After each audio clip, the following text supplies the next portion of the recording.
చెప్పండి, రెండు మాటలు చెప్తాం. ఇస్తే కదా కావాలా అంటే మేము అడుక్కునే వాళ్ళే.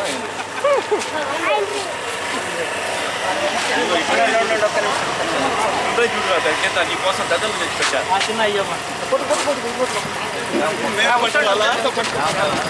మీరే పట్టుకోవాలి.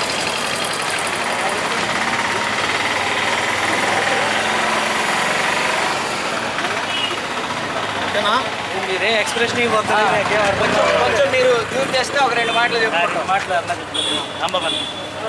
సహజంగా ఏదైనా సభల్లో కానీ ఒక కార్యక్రమాల్లో కానీ శాలువాతోటి సన్మానించడం అనేటువంటి కార్యక్రమం ఉంటుంది. అసలు ఈ కార్యక్రమం ఎందుకు చేస్తారు అంటే వాళ్ళ యొక్క బాధ్యతలను అనేటువంటి దాన్ని గుర్తు చేయడం కోసం, అంటే బాధ్యత అనేటువంటి దాన్ని మరింతగా పెంచుకోవడం కోసం అన్నమాట.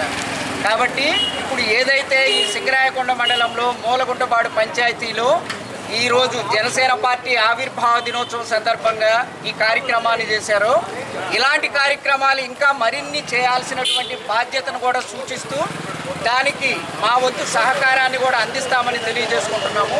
కాబట్టి మీ అందరికీ ప్రత్యేకించి చాలా చాలా ధన్యవాదాలు. నమస్సులు కూడా వయసులో చిన్న పెద్ద అయినా కానీ ఒక గొప్ప సేవా కార్యక్రమాన్ని చేస్తున్నప్పుడు మాత్రం తప్పనిసరిగా అభినందించాల్సిందే.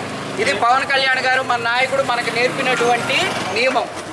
థ్యాంక్ యూ అందరికీ. నిలబెట్టింది మామూలు జెండా కాదు, అది పవన్ కళ్యాణ్ గారి. Thank you.